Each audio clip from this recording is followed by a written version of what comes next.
de la prospective, elle n'a pas pour objet de prédire l'avenir. Elle n'a pas pour objet non plus de le dévoiler, mais de nous aider à le construire, avec l'idée que l'avenir se construit. L'avenir n'est pas un déjà là qui est donné et qui marche inexorablement vers nous. Il est au lieu des possibles. Rêver, collaborer et se mettre en action pour un Sahel souhaitable à l'horizon 2040. Vous écoutez à présent le podcast Sahélien-Sahélienne 2040, porté par le campus de l'Agence française de développement. Ce podcast donne la parole à des personnalités inspirantes pour nous éclairer sur les enjeux de la région et décrypter ensemble le Sahel d'aujourd'hui et de demain grâce à la prospective positive. C'est parti, laissons place aux discussions.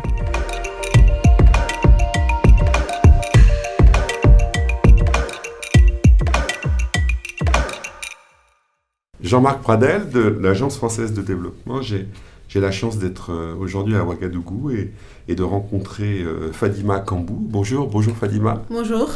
Alors Fadima, vous avez 39 ans, vous avez fait une carrière dans les ressources humaines, notamment dans la microfinance, mais depuis pas très longtemps en fait, vous êtes lancé dans une aventure très, très originale et très passionnante que vous allez nous présenter.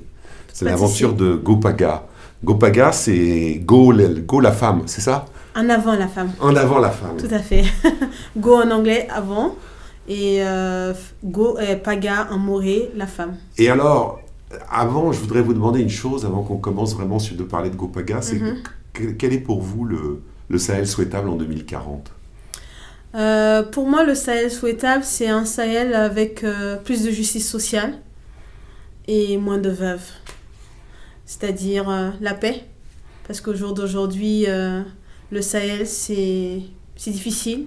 On perd beaucoup d'hommes. Et j'espère qu'en 2040, on pourra booster ce fléau hors de nos frontières, hors du Sahel. Voilà. Alors, justement, face à cette situation, quels sont les enchaînements qui vous ont amené à vous occuper des familles, des femmes, des enfants ? Pourquoi Gopaga ? Gopaga parce que je suis mariée à un ancien du Prytanée militaire du Kadiogo, qui a des frères d'armes. Il est resté très soudé avec ses frères d'armes. Et quand on est rentré au Burkina Faso, ma voisine d'en face, au fait, aussi est mariée à un commandant. Donc l'année dernière, j'ai entendu parler d'une attaque dans le nord. Et comme à chaque attaque, je vais le soir dire bonsoir, avenant de prendre que des nouvelles. Parce qu'on ne parle jamais du métier de son mari. L'armée, c'est la confidentialité. Et ce soir-là, en fait, elle était très triste, perdue. Et elle a osé me dire que ça faisait 2 jours qu'elle n'avait pas les nouvelles de son mari. Et j'ai regardé ses enfants, 3 enfants. Et je me suis dit, waouh, heureusement que mon mari a quitté l'armée parce que ce sont des femmes courageuses. Et ce soir-là, j'ai pris la décision de mettre mes compétences RH au service de ces femmes. Donc c'est comme ça qu'est née l'idée de Gopaga. Et par la suite, il y a eu l'écriture de Gopaga. L'écriture. Vous avez commencé par écrire un projet. C'est ça. J'ai commencé par écrire. En fait, je me suis posé la question, si mon mari était resté dans l'armée, qu'est-ce que j'aurais voulu qu'on fasse pour moi si jamais il n'était pas là ? Et la première réponse, c'est ok. Moi, j'aurais bien voulu qu'on me permette, au fait, on m'apprenne à pêcher au lieu de me donner du poisson. Pour que par la suite, au fait, je puisse prendre soin de mes enfants. Et derrière, au fait, tous ces questionnements, ces réponses, j'ai pu mettre quelque chose sur papier. Oui, en fait, ce que vous êtes en train de dire, c'est que ces femmes, souvent, elles se retrouvent sans ressources, sans statut, dans une situation personnelle difficile. Tout à fait. Et plutôt que leur donner de l'argent, ce qui peut toujours les aider, mais il est beaucoup plus important de les aider à trouver une activité durable et puis aussi de s'occuper de leurs enfants. Donc, quel type d'activité vous avez développé alors à ce moment-là ? L'accompagnement des femmes vers l'autonomisation se fait au cas par cas. Par exemple, on échange avec les familles, on met en place une fiche famille avec le besoin. Par exemple, une qui a un diplôme, une veuve qui est diplômée, on va l'accompagner en fait à renforcer ses capacités, à la former en plus et lui proposer, prospecter les entreprises et la placer. Une autre veuve en fait qui n'a pas de diplôme, nous ce qu'on va faire, on essaie de voir ce qu'elle sait faire ou ce qu'elle fait déjà et derrière en fait on essaie de l'améliorer. On ne transforme pas les femmes, on les accompagne dans ce qu'elles savent déjà faire. Et si jamais il faut reprendre tout à zéro, en ce moment on essaie d'avoir un peu ses envies. Donc là c'est vraiment les compétences RH que je mets au service de ces femmes-là. Donc on essaie de les écouter, on essaie de pouvoir mettre ensemble un projet ensemble. Gopaga n'impose pas quoi que ce soit aux veuves. C'est elles qui viennent vers nous, step by step. Et on essaie de mettre une confiance au fait, au fur et à mesure du programme. Et je crois que vous avez commencé en fait il n'y a pas très longtemps, cette année, et vous avez travaillé pour l'instant avec combien de femmes ? Nous avons commencé exactement le 13 février. L'unité spéciale de la gendarmerie nationale nous a ouvert ses portes. Il y a 7 femmes, 7 enfants et une adolescente de 15 ans. Et quel type d'activité alors se dégage avec ces 7 femmes ? D'accord. Sur ces 7 femmes, on avait une au fait qui a un bac+2 en anglais et actuellement elle prépare sa licence en gestion de projet. Donc on l'a accompagnée à être prête au fait pour pouvoir intégrer une entreprise, pour pouvoir faire son stage de fin d'études. On l'a appris les outils informatiques, Excel, Word, PowerPoint, à comment en fait gérer un entretien d'embauche. Et aussi comment se positionner en entreprise, coordonner une réunion. Donc un peu first step, première étape avant d'aller en entreprise. Et après on a prospecté des entreprises au fait pour pouvoir la placer. Il y en a une seconde au fait qui avait fait l'école une école pour être enseignante, donc elle avait son diplôme, mais elle vendait de la papeterie au fait parce qu'elle n'avait pas trouvé d'emploi. Et Gopaga, on a échangé avec elle, on a essayé de la valoriser, de la mettre en confiance. Et par la suite, on a prospecté une école. Et là, au jour d'aujourd'hui, elle est institutrice. Dans un premier temps, en stage. Mais on vient de nous confirmer qu'on l'embauche pour le mois de septembre. Mais quand on approche les entreprises, on essaie d'aller de pouvoir négocier avec les entreprises. Pas une faveur, parce que les entreprises embauchent ces femmes-là en tenant compte d'une fiche de poste et aussi des compétences des femmes. On n'embauche pas parce que c'est une veuve. On embauche parce qu'elle a la compétence ou les compétences pour ce poste. Et derrière ça, nous, on essaie de pouvoir avoir quand même quelques avantages. Les avantages, c'est qu'elle soit déclarée à la caisse, donc la Caisse nationale de sécurité sociale, et aussi qu'elle ait un certain niveau de rémunération. Pour pouvoir, en fait, le but vraiment, c'est qu'elles puissent prendre soin de leurs enfants sans pour autant attendre de l'aide extérieure. Et c'est comme ça qu'on pourra en fait les rendre autonomes. Et pour les autres femmes qui n'avaient pas de diplôme, ce qu'on a pu faire, c'est les accompagner à monter une petite affaire dans la restauration ou dans la fabrication, transformation de produits alimentaires ou dans la fabrication du savon liquide, solide.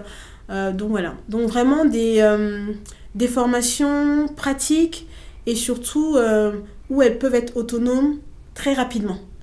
Mais derrière cet accompagnement, par la suite, on va sur un suivi. Donc Gopaga, au bout de 6 mois, on essaie de faire quelque chose avec les femmes. Et après les 6 mois, il y a 1 année et demie d'accompagnement, de suivi, recadrage, parce que c'est bien vrai, c'est facile de les placer, mais derrière, il faut voir si ça fonctionne. Donc pendant 1 an et demi, on va les accompagner, on va essayer de revoir ce qui n'a pas fonctionné et essayer d'ajuster. Et les 7 femmes dont vous parlez, y compris les fonctions artisanales, vous avez réussi, je crois, à les inscrire toutes à la Caisse de sécurité sociale ? Alors, les faire bénéficier de l'assurance maladie ? Oui, elles ont toute l'assurance maladie à hauteur de 80%. Cette assurance maladie a été offerte, toutes les assurances ont été offertes par une agence, par une compagnie d'assurance, Yellen Assurance. J'ai fait un devis quand j'ai commencé l'aventure Gopaga. Comme je me suis posé la question, qu'est-ce que j'aurais aimé qu'on fasse pour moi ? La première des choses, c'est la santé. Parce que la santé, quand on est en bonne santé, on peut tout faire. On peut essayer en tout cas de s'en sortir. Et une femme qui se dit, ok, je vais en formation, mais je sais que j'ai une carte, si mon enfant est malade, je peux m'en occuper. Sinon, elle vous dira non, la formation va me prendre du temps, il faut que j'aille vendre peut-être des arachides pour pouvoir avoir 1000 francs, 2000 francs au cas où. Donc, on est allé voir les assureurs et Yélène Assurance, au fait, le soir, on m'a recontacté en me disant le directeur général trouve que votre projet est très intéressant. Donc, il est hors de question que vous payiez les assurances. Donc, cette compagnie m'a offert toutes les assurances. Une bonne surprise. Ah oui, bien sûr, parce que ça, c'est de l'économie, sachant que ce projet pilote, je suis allée sur fonds propres avec un accompagnement de Jeunesse Sahel via l'AFD. Donc, voilà. Alors, on va revenir ensuite sur l'avenir et la suite et l'extension, je crois, de l'activité. Mais je crois qu'il y a quelque chose d'important quand même à dire. C'est là, pour l'instant, ce que vous nous avez dit, ça ressemble un peu à un programme d'accompagnement de l'entrepreneuriat féminin. En réalité, ce que vous faites, je crois, c'est aussi beaucoup d'autres choses, parce que ces femmes, elles sortent d'une situation, elles subissent un choc terrible, enfin, un décès brutal de leur mari, avec tout ce qui ça signifie, enfin, comme changement de statut et comme problème. Peut-être que vous pourriez nous parler un peu de ça pour expliquer aux gens qui nous écoutent dans quelle situation une femme se trouve quand elle perd brutalement son mari. D'accord. Quand un militaire tombe, la femme, sa conjointe, déjà, nombreux ne sont pas mariés. Mais ils ont des enfants avec une conjointe. Donc cette femme-là, en fait, légalement, elle n'a pas de droit. Elle n'est pas ayant droit, sachant que l'ayant droit, c'est son fils. Donc la société africaine, souvent, ces femmes font face à plusieurs maux, si je peux me permettre. Certaines font face au lévirat. Elles sont obligées d'épouser ou de se mettre avec soit le frère, soit l'oncle, soit un membre de la famille. Parce que la famille aussi se dit qu'en ayant cette pratique-là, ça permet de protéger la femme, elle reste dans la famille. Mais est-ce que c'est le choix de la femme ? Point d'interrogation. Donc voilà, en tout cas, une situation que ces femmes rencontrent. Elles peuvent aussi être délaissées par la belle famille, dans le sens où il n'y a pas eu de mariage. Donc c'est comme si c'était sa copine, même s'il y a un enfant. Donc, sachant que les soldats qui tombent sont assez jeunes, sont très jeunes. Et une de mes bénéficiaires est veuve à 23 ans. Veuve le 24 décembre 2019. C'est dur quand même, la veille de Noël. Elle préparait Noël. Et donc, il y a plusieurs mots, en fait, que ces femmes-là rencontrent ou vivent, en tout cas. Et elles sont dévastées. C'est pour ça que dans le programme, en plus de les accompagner, de leur donner l'assurance maladie, il y a le suivi psychologique. Mais c'est discret. Parce qu'en Afrique, c'est pas sujet facile de dire qu'on va voir un psychologue. Oui. Mais ces femmes-là, certaines en ont besoin. Donc au niveau du programme, elles ont la carte du psychologue et elles peuvent contacter la psychologue en fait, en toute discrétion. Et sur ce côté-là, en fait, Gopaga met en relation. Nous prenons en charge ce suivi-là, mais on n'essaie pas d'en savoir plus. Et voilà. Non, c'est tout à fait passionnant, c'est un peu miraculeux ce que vous apportez à ces femmes. Et quels sont les projets ? Parce que malheureusement, si je puis dire, il y a beaucoup de veuves. Malheureusement, oui. En ce moment, de nouvelles veuves. Alors, vous avez l'ambition de les accompagner toutes ? La phase pilote, nous l'avons restituée à la nation burkinabé le 4 juin. Je tiens à remercier en tout cas nos autorités parce que quand on allait les voir avec le projet Gopaga, on a eu leur bénédiction et leur accord. Donc, au jour d'aujourd'hui, on a accompagné 7 veuves, 7 enfants et une adolescente, donc 15 personnes d'une unité. Et depuis le 4 juin, Gopaga parle à toutes les femmes, à toutes les veuves du Burkina dont les maris sont tombés ou les conjoints sont tombés au front pour la nation et leurs enfants.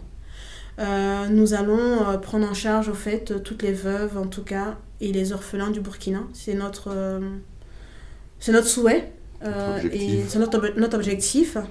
Et à partir du mois de septembre, le souhait de Gopaga, c'est pouvoir assurer toutes les veuves et les orphelins du Burkina Faso. Dans un premier temps, ouvrir l'assurance maladie pour permettre aux femmes d'avoir, on va dire, de retrouver un peu de sécurité. De retrouver un peu de sécurité, sachant que l'État fait déjà des actions, mais je me dis que ce sera une action complémentaire et ça va être un ouf de soulagement. Et dans cette offre où les femmes et les enfants auront l'assurance maladie à hauteur de 80%, on intégrera l'accompagnement psychologique. Donc, les femmes auront la possibilité, elles sont jeunes, 23 ans, 24 ans, 25 ans, elles auront la possibilité au fait de pouvoir échanger avec un spécialiste. Et de se savoir aussi dans l'anonymat. Parce que nous, Gopaga, on peut les accompagner, on peut les autonomiser, on peut leur apprendre à pêcher, mais quand elles ferment la porte le soir et que c'est difficile, on n'est plus là.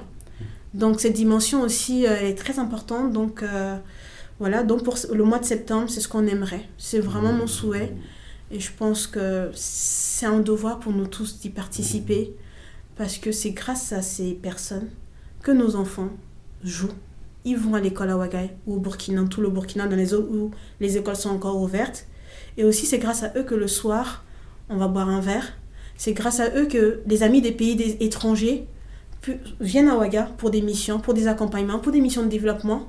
Et je me dis, on a le devoir tous ensemble de pouvoir en prendre soin. Mais alors pour vous, en termes d'entreprise, enfin c'est une association, je crois, Gopaga, mais enfin c'est une entreprise, une association. Vous avez déjà mobilisé des collaborateurs, enfin des aides en tout cas, qui sont, je crois, bénévoles. Oui, tous les accompagnants sont bénévoles. Avec la croissance énorme qui est devant vous, vous allez devoir vous organiser autrement, avoir plus de monde, etc. Tout à fait. Au jour d'aujourd'hui, effectivement, Gopaga, la phase pilote, comme j'ai su vous le dire, je suis allée sur des fonds propres, parce que moi j'ai eu la chance en tout cas d'avoir, quand j'ai perdu mon père, d'avoir une bourse d'études de l'État burkinabé pour finir mes études. Donc pour moi c'était aussi une façon de jouer ma partition, d'être reconnaissante. Et j'ai embarqué toute une équipe de gens bienveillants, tous bénévoles, l'agence de communication, tous les consultants. J'aurais pas pu, en tout cas financièrement, honorer une facture, en tout cas de toutes ces personnes-là. Mais comme l'assureur, pour eux, on a le devoir d'eux. Donc on est allé jusqu'au bout. Mais c'est pour cette phase nationale, on a besoin de tout le monde. On a besoin des Burkinabés, aussi de nos partenaires étrangers, pour pouvoir, au fait, tous ensemble, mettre la main pour qu'on puisse s'en occuper. Gopaga a besoin de s'installer, parce il faut qu'on recrute du personnel pour pouvoir nous accompagner dans cette belle et dure aventure en même temps, humaine. Et aussi, il faudra aussi qu'on puisse avoir les moyens de pouvoir accompagner ces femmes-là, de pouvoir payer toutes ces prestations, donc l'assurance maladie. Nous allons scolariser. Par contre, on a une promesse pour pouvoir scolariser 100 enfants de militaires qui sont tombés au front, qui n'iront pas à l'école. L'année prochaine, on a une promesse faite de financement pour la rentrée prochaine. Donc 100 enfants iront à l'école parce que des personnes, en tout cas, veulent participer. Donc vous êtes dans une phase où vous travaillez, j'imagine, sur plusieurs fronts, parce que d'abord, vous êtes en contact avec de plus en plus de femmes. Tout à fait. Vous devez vous organiser, trouver des bureaux, trouver des collaborateurs, etc. Et puis trouver des financements aussi, alors, du coup. Oui, tout à fait. Et au niveau des financements, est-ce que ça avance ? Est-ce que vous arrivez à trouver quels sont les types de financements qui se mobilisent ?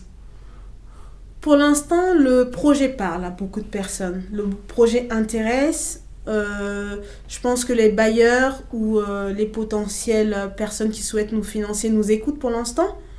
Mais concrètement, en tout cas, pour l'instant, on est en phase de négociation avec les différents bailleurs et les différentes personnes intéressées par ce projet.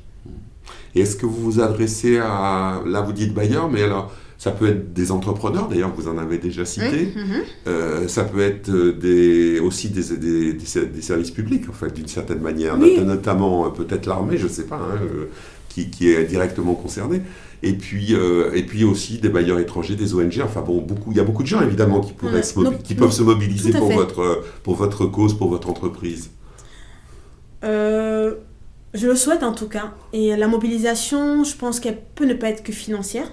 La mobilisation, c'est aussi pour les entreprises d'ouvrir leurs portes pour les veuves. Ouvrir les portes pour les veuves en leur donnant la possibilité de rejoindre leur structure sur un poste bien déterminé, selon leurs compétences.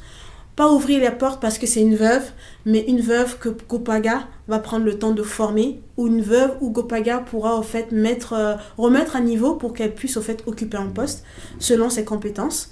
Et aussi les achats solidaires. Les veuves par exemple fabriquent des produits. Pourquoi ne pas consommer ces produits-là? Par exemple, le jour de la restitution, une veuve qu'on a formée, c'est elle qui a cousu la robe que j'ai portée à la restitution de Gopaga. Les madeleines que nous avons consommées avec tous les invités, c'est une des veuves qui a préparé ces madeleines. Donc je me dis, voilà, c'est pas que nous aider, c'est pas que nous donner de l'argent. Ça peut aussi être un pays qui donne la possibilité à des enfants, à des orphelins, de pouvoir aller se former. Parce qu'il y a des orphelins qui ont le bac avec 15 ou 14 de moyenne, peut-être leur permettre d'aller se former. Ou être bénévole pour l'association. Il y a vraiment différents types d'aide pour cette association. Moi, je rêve d'un resto du cœur, Gopaga, où on se croise, on se met tous ensemble pour pouvoir, au fait, aider, accompagner ces personnes-là, que nous soyons dans Gopaga ou pas.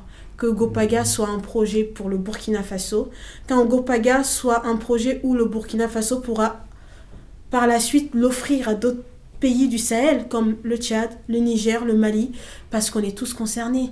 Et le Sahel, c'est comme ça que je vois le Sahel, où des jeunes de ces différents pays développent des programmes, qu'on puisse par la suite, en fait, se mettre la main ensemble pour pouvoir s'aider, même si on a l'aide extérieure, qu'à l'intérieur, on puisse aussi s'accompagner et réussir des projets. Oui, c'est beau, c'est une très belle conclusion que vous êtes en train de faire. Je crois que moi, ce qui me frappe dans ce que vous dites, c'est que vous offrez en fait vous offrez une intermédiation extrêmement utile, parce que tous les gens qui veulent faire des bonnes actions, en fait, souvent ils savent pas comment faire. Et là, vous apportez une espèce de sécurité que la mobilisation, les financements, etc., ils vont être utilisés d'une manière humaine, et avec les femmes qui sont, et les enfants qui sont les destinataires. Tout à fait. Ouais. Je trouve que c'est vraiment... J'espère que vous allez avoir un grand succès. Et vous avez mentionné au passage tout à l'heure une agence de communication qui s'était mobilisée pour vous aider. Comment elle s'appelle? Acoma Group. Le siège est à Paris, avec une filiale à Ouagadougou. Donc voilà, et cette agence de communication, j'ai eu la chance de rencontrer Ifrika, qui est à Ouagadougou, qui représente l'agence de communication. C'était en phase papier, phase document Word. Et derrière, elle m'a dit, ce projet-là, moi je me sens concernée. Et j'ai dit, Ifrika, je ne peux pas te payer, parce que je n'ai pas forcément les moyens. Elle m'a dit, écoute, on va aller au bout de ce projet parce que moi, le Burkina m'a accueilli et j'aimerais bien aussi participer, et ça me parle. Et c'est comme ça qu'elle a pu convaincre son associé de l'autre côté. Et finalement, en fait, on a fait autrement. Et au jour d'aujourd'hui, en tout cas, tout le monde trouve que Gopaga est bien accompagné. Mais Gopaga est accompagné par des jeunes bénévoles. Des jeunes qui croient en ce projet. Raison pour laquelle, même quand c'est difficile, on se dit, il y a des gens qui ont eu confiance en nous. Donc, il faut qu'on aille jusqu'au bout. Et quand je vois qu'une de mes veuves, celle qui à qui, au fait, la seule phrase qui sortait, une phrase, elle pleurait parce que son mari est décédé le 24 décembre. Et récemment, il y a la journée de la veuve demain. C'est elle qui a coordonné avec la journaliste parce qu'elle a voulu parler. Elle a coordonné avec la journaliste, elle a coordonné son interview et elle a tout géré. Je pense que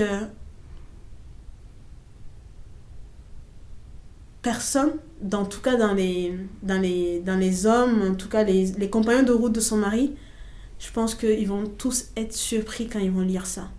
Et Gopaga, voir ces femmes-là se relever, ça motive nos hommes. Nos hommes qui vont au front, ils vont se dire, ok, la famille, mais derrière, on va s'en occuper. On leur souhaite pas de mourir au front, on leur souhaite de revenir. Mais si jamais ils ne sont pas de retour, je pense que nous devons tous nous engager à faire des femmes battantes comme celles qui sont passées par Gopaga et que vous allez lire l'article dès demain sur les réseaux sociaux, dans les journaux, voilà. Et on a tous notre partition à jouer, j'y crois, vraiment. Oui, moi je crois que vous allez très bien réussir parce que c'est formidable ce que vous avez déjà fait. Et tous les gens qui peuvent entendre parler de Gopaga vont être très, très intéressés. Vous avez des films et des articles qui sont très bien faits. Voilà. Je vous remercie en tout cas, merci c'est beaucoup. formidable. Bonne suite à vous. Formidable, bon courage. Merci. Bon succès. Merci. Vous venez d'écouter un épisode du podcast Sahélien-Sahélienne 2040 du campus de l'Agence française de développement. Si vous avez apprécié cet épisode, n'hésitez pas à le partager autour de vous. Mais en fait, qu'est-ce que le programme Sahélien-Sahélienne 2040 ? Le programme Sahélien-Sahélienne 2040 est porté par le campus de l'Agence française de développement, parrainé par l'écrivain Felwine Sarr, en partenariat avec l'Institut des futurs souhaitables, l'école doctorale des ateliers de la pensée, l'Inter-Réseau développement rural et l'Agence Conseil Zeidé. Il rassemble une communauté d'actrices et d'acteurs du changement, sahéliens, qui ont l'envie de construire un nouveau récit collectif souhaitable pour leur région et d'agir ensemble pour qu'il se réalise. Pour découvrir le profil des personnalités inspirantes du programme Sahélien-Sahélienne 2040 et tous les épisodes de ce podcast, rendez-vous sur notre site internet.